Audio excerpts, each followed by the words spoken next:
Psalm 96. Oh, sing to the Lord a new song. Sing to the Lord, all the earth. Sing to the Lord, bless his name. Tell of his salvation from day to day. Declare his glory among nations, his marvelous works among all peoples. For great is the Lord, and greatly to be praised. He is to be revered above all gods. For all the gods of the peoples are idols, but the Lord made the heavens. Honor and majesty are before him. Strength and beauty are in his sanctuary. Ascribe to the Lord, O family of the peoples. Ascribe to the Lord glory and strength. Ascribe to the Lord the glory due his name. Bring in offering. Come into his courts. Worship the Lord in holy splendor. Tremble before him, all the earth. Say among the nations, the Lord is king. The world is firmly established. It shall never be moved.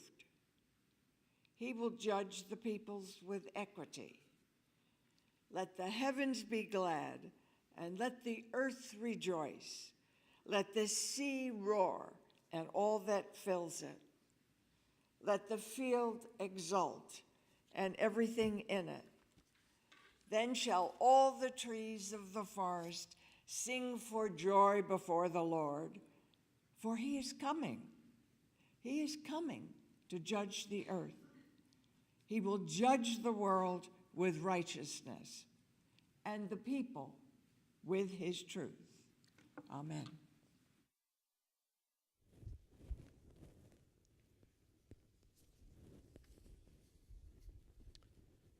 Our gospel reading this morning comes from the Gospel of Luke. It follows on a series of teachings that Jesus offers up and then happens in Capernaum. Hear these words. After Jesus had finished all his sayings in the hearing of the people, he entered Capernaum. A centurion there had a slave who he valued highly and who was ill and close to death. When the centurion heard about Jesus, he sent some Jewish elders to Jesus, asking him to come and heal his slave. When they came to Jesus, the elders appealed to him earnestly, saying, "The centurion is worthy of having you do this for him, for he loves our people, and it is he who built our synagogue for us." And Jesus went with them. But when he was not far from the centurion's house, the centurion sent friends to say to Jesus, "Lord, do not trouble yourself, for I am not worthy to have you come under my roof. Therefore, I did not presume to come to you, but only speak the word, and let my servant be healed. For I also am a man set under authority, with soldiers under me. And I say to one, 'Go,' and he goes, and to another, 'Come,' and he comes, and to my slave, 'Do this,' and the slave does it." When Jesus heard this, he was amazed at him. And turning to the crowd that followed, he said, "I tell you, not even in Israel have I found such faith."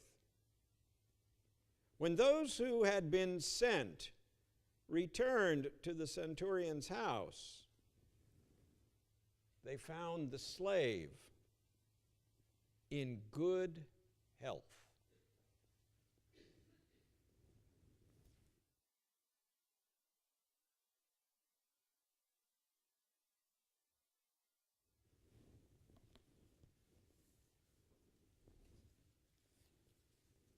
Please pray with me.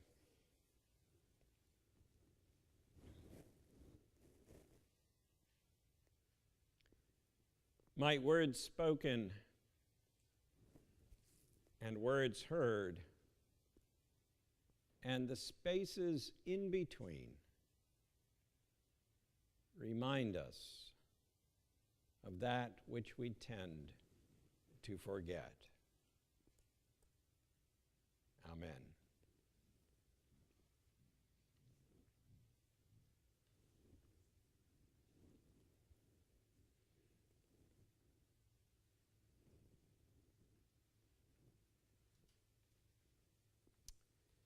Over the 4-year course of the American Civil War, 620,000 soldiers and sailors died on and off the battlefields. Almost as many casualties as in all our other wars combined. Some were only boys, as young as 11 or 12. Many died from various diseases that ran rampant through the camps.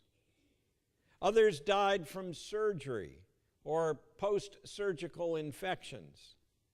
And thousands upon thousands were felled by bullets and cannonballs. In both the North and the South, there were families who lost every single adult male in their household.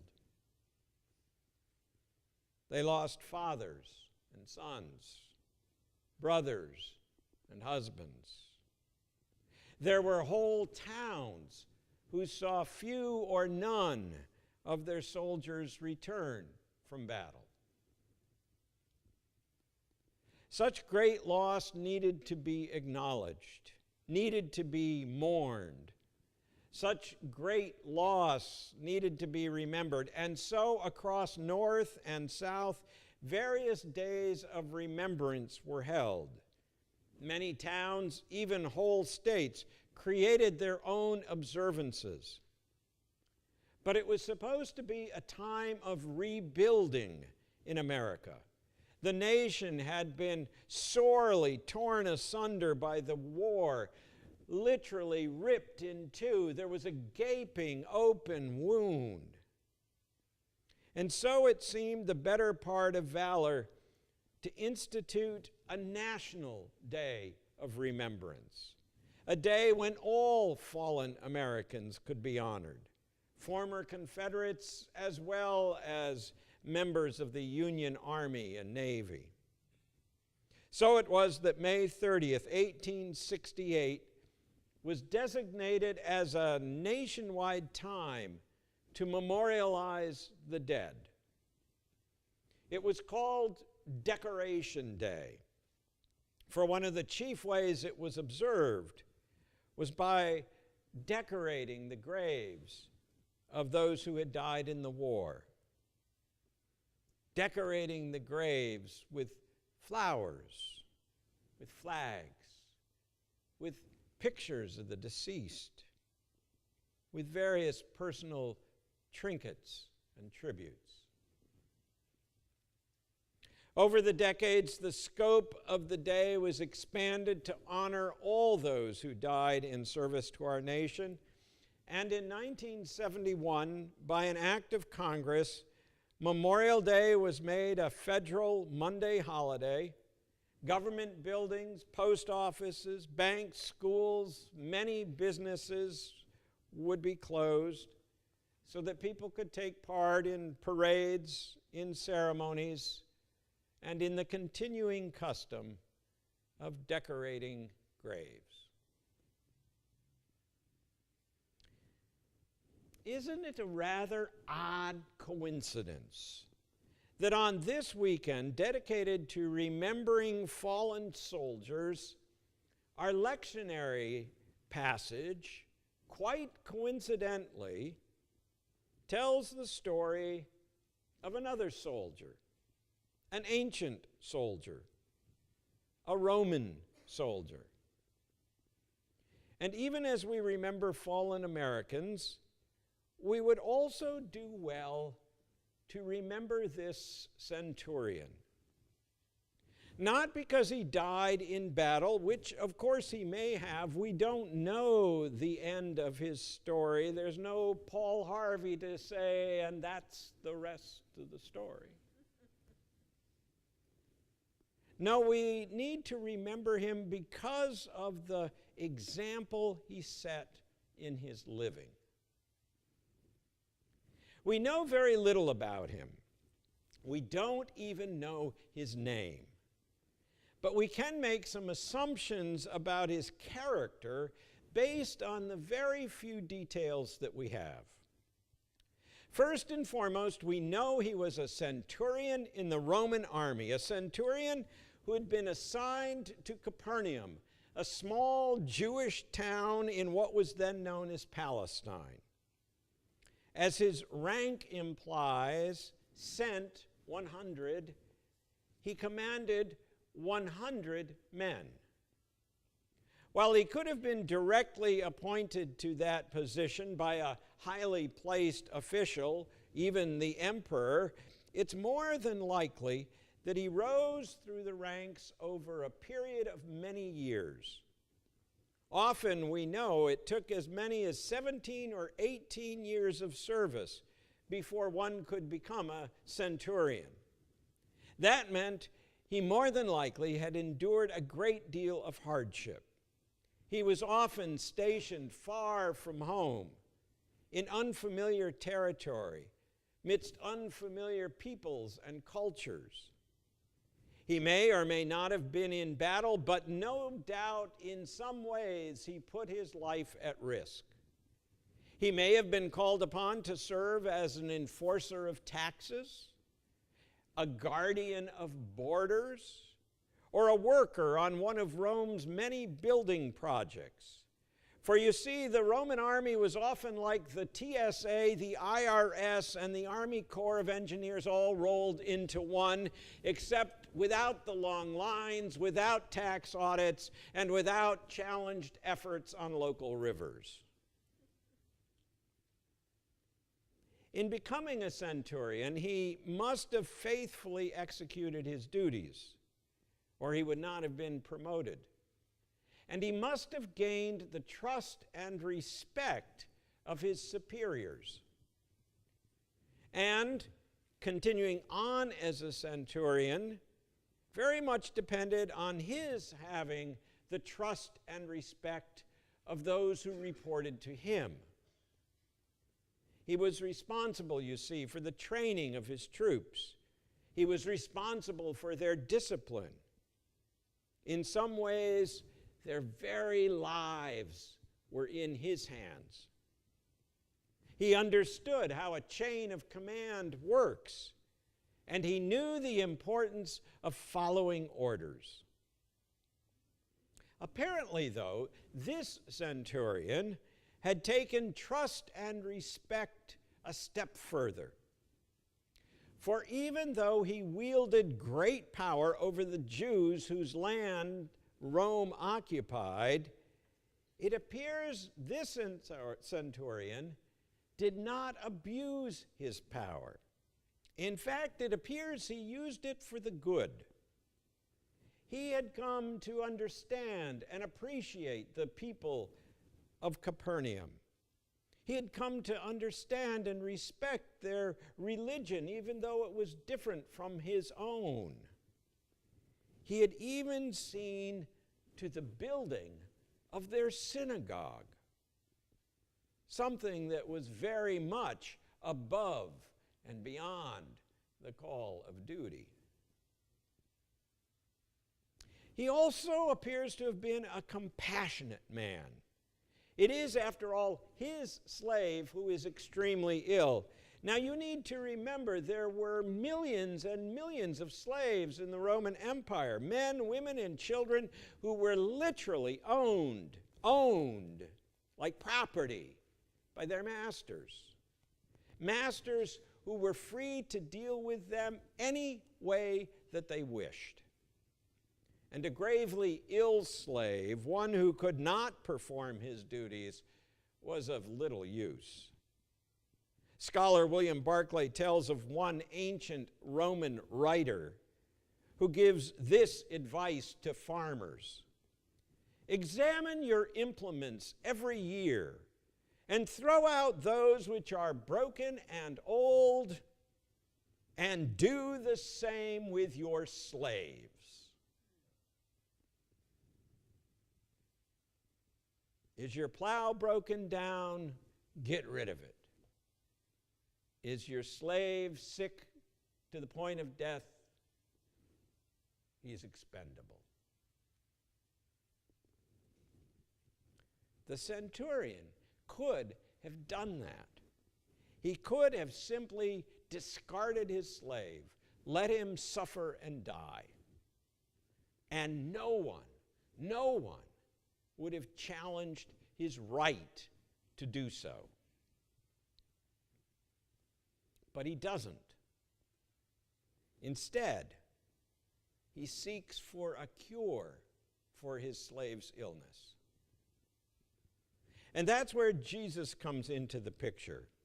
He's been teaching in Capernaum, no doubt maybe stirring some things up. He's offered many wise words. In the preceding chapter, we read him saying, "Love your enemies. Do good to those who hate you. Bless those who curse you. Pray for those who abuse you." And no doubt the town of Capernaum was abuzz about this man from little Nazareth. For not only has he been offering up these striking, challenging words, he's also been healing the sick. And no doubt, the centurion has heard about it. Maybe, he thinks, maybe this man who says, "Love your enemies," maybe he'll take pity on me and on my slave. Maybe he can help him out, bring him healing. So why, you may wonder, why doesn't this powerful man go directly to Jesus and ask him to cure his slave? Why doesn't he just order him to do so? But here again, we can learn something of the centurion's character, his style, his faith. You see, in that time, a religiously observant Jew, and always remember, Jesus was a religiously observant Jew. A religiously observant Jew would have had as little to do with non-Jews, with Gentiles, as possible. And a good practicing Jew would never consider entering a Gentile's home, because to do so would render one impure, and therefore unable to perform one's religious duties. The centurion was aware enough of the people among whom he served to know that, and respectful enough to not expect Jesus to break that restriction. So he sends some of the Jewish leaders on his behalf to see Jesus. He even tells them to tell Jesus, "I'm not worthy to have you in my home."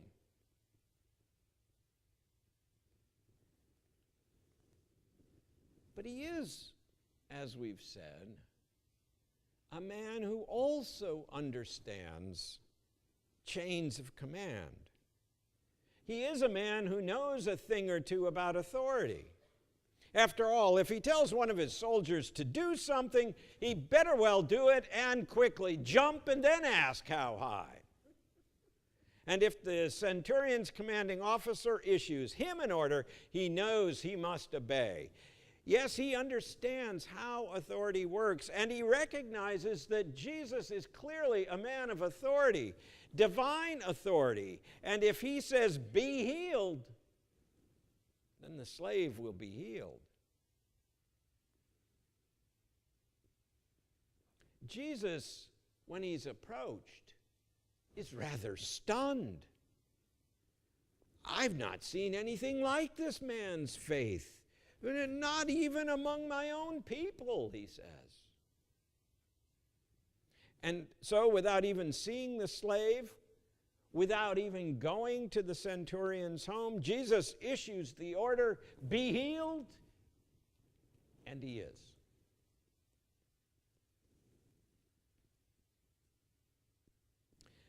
So what can we learn from this soldier's tale?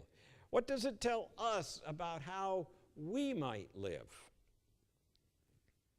First, it reminds us of the importance of being clear about who we are, clear about our true identity, true about our place in life. You hear a lot these days about identity. What's your identity? Who are you? The centurion knew what it meant to be a ranking soldier in the Roman army. He understood his role. So ask yourself, what is my role? What is my place in the world? What is my identity? If it's like mine, it's complex and multifaceted. For me, it includes being a white, Anglo-Saxon, heterosexual, Protestant, son, husband, father, grandfather, pastor, American, follower of Jesus. All of which adds up in our society to me being a person with privilege and advantage. That's part of the identity that is mine, whether I like it or not. I am a person of privilege and advantage. Not that I've earned. It just is. What does that mean about how I move through society? How can I be cognizant of the impact that has on others? What's your identity? Who are you? Second, get to understand your context. Clearly, the centurion came to a certain knowledge of the place he lived and worked and the people around him. So too must you and I. We must seek to know our context. Not just the narrow confines of your block or your condo complex, but the wider context. Start with your town or your city, Sanibel, Fort Myers, whatever, and then move out into your county. Not all of Lee County, I need to inform you, is upper middle class. Not all of Lee County is white. Not all of Lee County is Christian. Not all of Lee County is retired. Trust me, I'm a personal representative of those who aren't. What does it mean for you to live in a county where 2/3, 2 out of every 3 school children receive reduced or free school lunches? That's part of your context, unless you're a visitor from out of town. That's part of my context. What does it mean to live in a county where at least 15% and perhaps as high as 20% of its residents live in poverty? That's part of your context. That's part of mine. What does it mean? You're probably not going to build a synagogue like the centurion. That's probably not what's needed.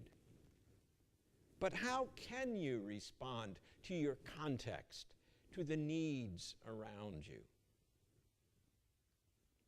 Finally, come to an understanding that ultimate power rests not with you, not even with those in positions of power, but rather with God. This seems the simplest, but for most of us it's actually the hardest.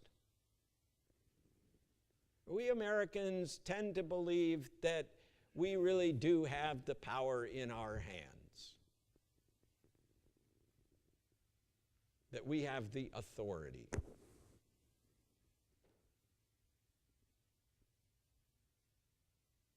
Be as trusting in the authority and power of God as the centurion was. And allow yourself to be a channel of healing, even as he was. Know yourself,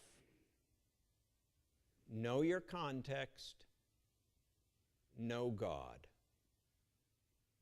These are the lessons of the centurion. This Memorial Day weekend, as you enjoy time with your family, or a barbecue, or shopping at a Memorial Day sale, or having a day off at the beach, I hope you will indeed stop and remember those soldiers, sailors, Marines, and others whose lives have been lost in the wars of the centuries. I hope you will decorate their graves, at least in your heart. But I hope you will also remember another soldier, this unnamed centurion from a time long, long ago. I hope you will remember him, and I hope you will remember the lessons we can learn from his story. Know yourself. Know your context. Know God. Amen.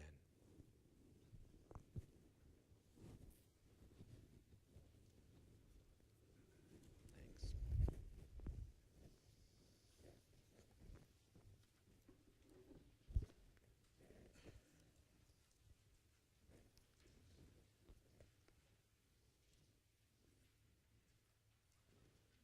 This is one of Dick's favorite songs. Yeah, it's a lovely one. Lovely tune and great words.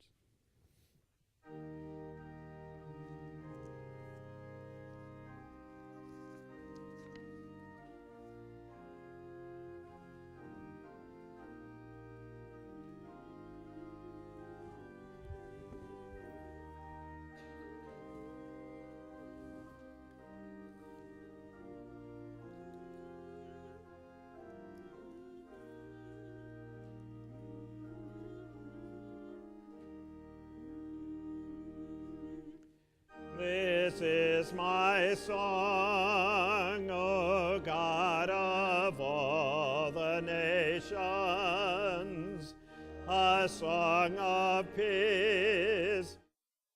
And of far and wide, this is my home, the country where my heart is. Here are my hopes, my dreams, my holy shrine. But other hearts in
Sisters and brothers, I love all these little stories of characters who only appear once and often don't even have a name. They're scattered throughout the scriptures. They have stories that can teach us so very much, even as the centurion's story does. As I prepared this, I realized that 200 years from now, just maybe, someone will pass on a story about me. My name may have been lost from the story, but it may be of help to somebody. Might we all live lives that tell stories that can bring hope to others. And might we all learn to live as the centurion did, knowing yourself, knowing your context, knowing God, and remembering that the God that held the centurion and his slave in his hands is the same God who holds you in her hands.